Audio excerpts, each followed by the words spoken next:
بسم اللہ الرحمن الرحیم۔ حضرت سلیمان علیہ السلام حضرت داؤد علیہ السلام کے بیٹے ہیں۔ ان کا نسب حضرت یعقوب علیہ السلام تک پہنچتا ہے۔ حضرت سلیمان علیہ السلام سن رشد کو پہنچے تو حضرت داؤد علیہ السلام کا انتقال ہو گیا۔ ان کے انتقال کے بعد اللہ تعالیٰ نے ان کو نبوت اور حکومت میں داؤد علیہ السلام کا جانشین بنا دیا۔ اس طرح فیضان نبوت کے ساتھ ساتھ بنی اسرائیل کی حکومت بھی آپ کے ہاتھ میں آ گئی۔ قرآن کریم نے اسی جانشینی کو وراثت داؤد سے تعبیر کیا ہے۔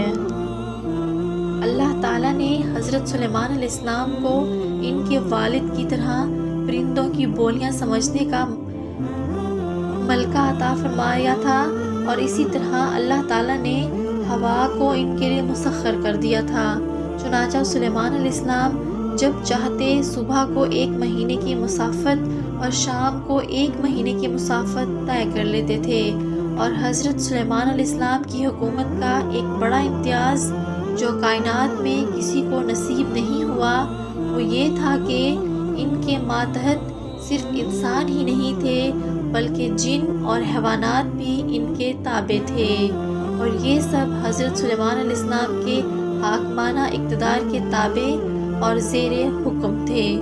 اللہ تعالیٰ نے آپ کو پگھلے ہوئے تانبا کے چشمے بھی عطا کیے تھے جس کو آپ کے جنات کے ذریعے تعمیر میں استعمال کرواتے تھے۔ سلیمان علیہ السلام نے بیت المقدس کی نئی تعمیر کی۔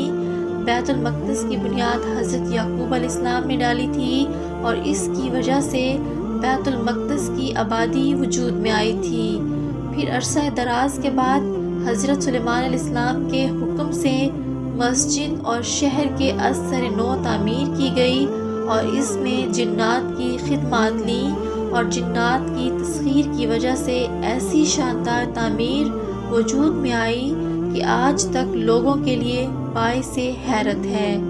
آپ کے زمانہ میں ملکہ سبا یمن پر ملکہ بلقیس حکمران تھی جو نہایت ذہین اور دور اندیش تھی۔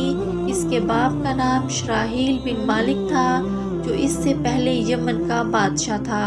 ملکہ سبا بلقیس کی خبر حضرت سلیمان علیہ السلام کے پاس ہدہد پرندے لے کر آیا، اور اس نے بتایا کہ ملکہ سبا پر ایک عورت حکمران ہے، اور وہ لوگ سورج کی عبادت کرتے ہیں، اور وہ لوگ خوشحال ہیں، اور ان کی ملکہ کے پاس ایک بہت بڑا تخت ہے۔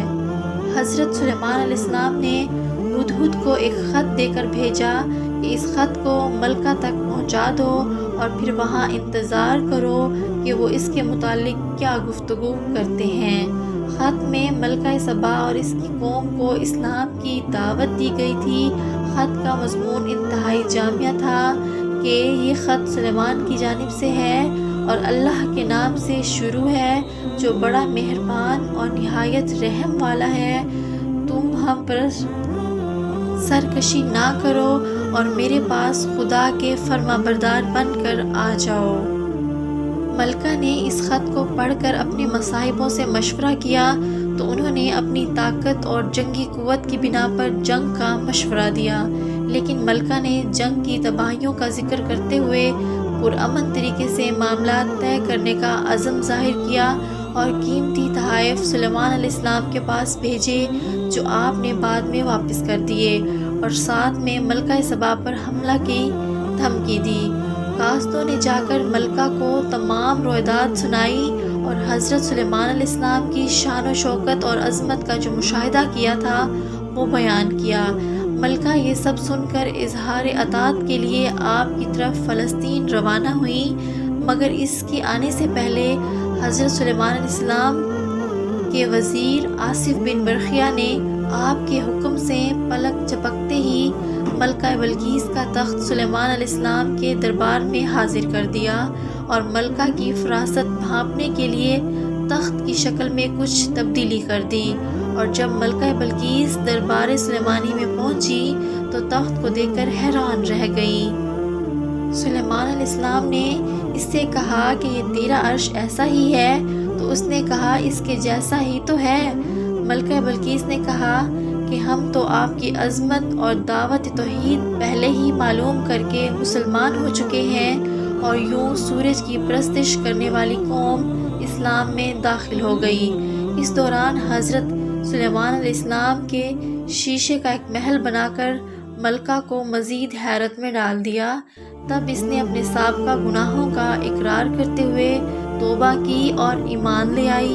پھر بعض روایات کے مطابق حضرت سلیمان علیہ السلام نے اس سے نکاح کر لیا اور اس کو یمن پر حکمران باقی رکھا۔ حضرت سلیمان علیہ السلام کے حکم سے جنات کی ایک جماعت ایک عظیم الشان عمارت بنانے میں مصروف تھی کہ حضرت سلیمان علیہ السلام کو پیغام اجل آ پہنچا۔